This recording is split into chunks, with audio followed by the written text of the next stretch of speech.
Donc je disais, tout le monde est désolé de ce qui s'est passé, tout ça et tout. Mais bon, des gens qui font ça, s'il vous plaît. J'ai autorisé un monsieur, mais pas à vous. Merci. Oui, donc je disais, tout le monde est désolé de ce qui s'est passé. Les gens qui ont agi comme ça, qui ont tué des innocents, pour moi c'est des innocents. Qu'on est dans une salle de spectacle ou dans un grand stade en regardant un match, voilà, c'est des innocents quand même, qui ne s'attendent pas du tout à ça. Voilà, ils sont là pour passer un petit temps, pour boire un pot ou écouter un morceau de musique ou regarder un match et qu'ils ne s'attendaient pas à ce que la mort, elle est là, elle est au rendez-vous. Donc je ne cautionne pas du tout. Ceci dit, il faut quand même aussi dénoncer les grandes puissances. Si vous voulez que je continue, vous pouvez aussi couper le micro parce que bon, c'est ma liberté de penser.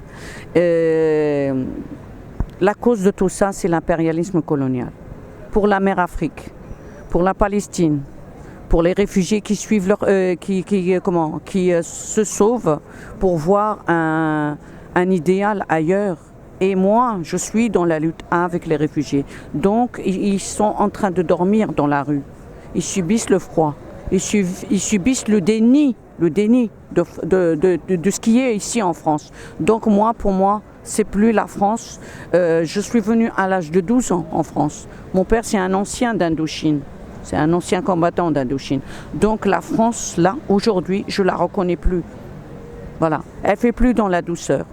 J'ai l'impression qu'il y a un rallent de dictature qui est en train de s'installer et qu'il y a quelques-uns qui sont en train d'augmenter cette dictature qui s'installe. Voilà.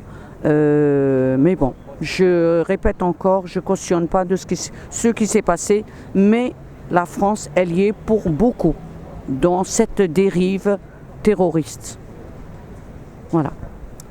Voilà, mesdames, messieurs, vous suivez Zena TV, donc vous venez d'entendre. Ici, nous sommes sur la place de la République, en fait, sur cette place symbolique de Paris, où se sont réunis déjà des milliers d'hommes et de femmes au mois de janvier dernier, afin de dire non au terrorisme et non à l'assassinat, notamment par des terroristes, en fait, les frères Kouachi, des membres de Charlie Hebdo. Voilà, donc mesdames, messieurs, je suis ici, toujours, tel que vous le savez, aujourd'hui, Zena TV, pour vous faire vivre ces moments très importants dans cette histoire de France qui est devenue, pour cette année 2015, une histoire sanglante. Cette place, mesdames, messieurs, vous la connaissez.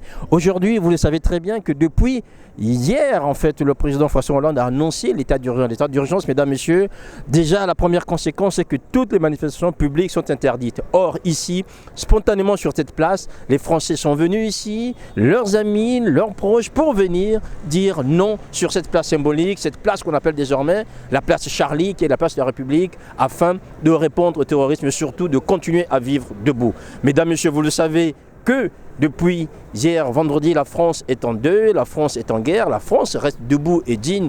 Vous l'entendez aussi, les responsables aujourd'hui qui prennent la parole sur ces questions, notamment pour les politiques, dire que désormais la France doit parler d'une seule voix et cette voix doit continuer en fait à dire les valeurs que nous partageons ici, ces valeurs de liberté, ces valeurs de fraternité et surtout ces valeurs de sagesse en fait qui ont fait de la France ce pays que nous connaissons et que nous aimons aujourd'hui, notamment ce pays des droits de l'homme. Mesdames et messieurs, donc vous voyez ici sur cette place des centaines de personnes sont là depuis ce matin, depuis hier même en fait aux alentours de 21h quand ces attentats ont débuté du côté du Stade de France.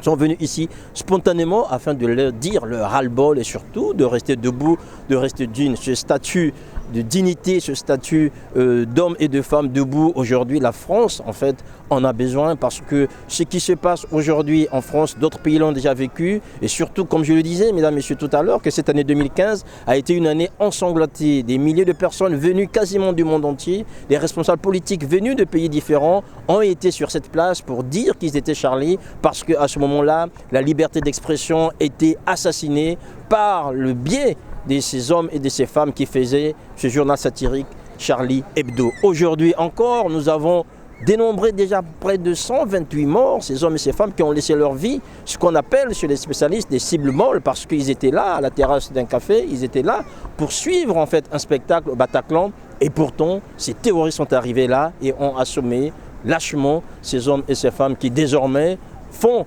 cette fierté de la France, ce pays de liberté, font aujourd'hui surtout cette mémoire française des hommes et des femmes épris de liberté et de fraternité. Voilà, donc mesdames et messieurs, nous sommes ici avec vous pour vivre ces moments importants dans cette histoire de France, pour vivre ces moments qui marquent en fait toute l'humanité, pour vivre ces moments qui marquent une vie, parce que ce pays n'a jamais été touché à ce point. C'est pour la première fois que Daesh, déjà, mesdames et messieurs, qui a revendiqué en fait ces attentats, reconnaît et surtout revendique en fait sur le territoire français des actes odieux qui ont coûté la vie à des centaines de personnes. C'est aussi pour la première fois que ce pays est frappé à son cœur, avec un bilan aussi tragique, comme je disais, plus de 100 morts. Aujourd'hui, on nomme déjà des personnes qui sont dans une situation mais vraiment critique, 80 personnes dans les hôpitaux, plus de 300 blessés aujourd'hui traités. Voilà, mesdames et messieurs, ce bilan tragique, ce bilan lamentable, ce bilan qui aujourd'hui n'honore pas leurs auteurs et pourtant qui met un pays debout et qui fait en sorte que la France soit toujours, tel que cela a toujours été, entourée par ses amis. Vous l'avez déjà suivi, il y a quelques heures, ici, le ministre de l'Intérieur, Bernard Cazeneuve, a annoncé toutes les mesures qui ont été prises afin de permettre aux Français de continuer à vaquer à leurs occupations.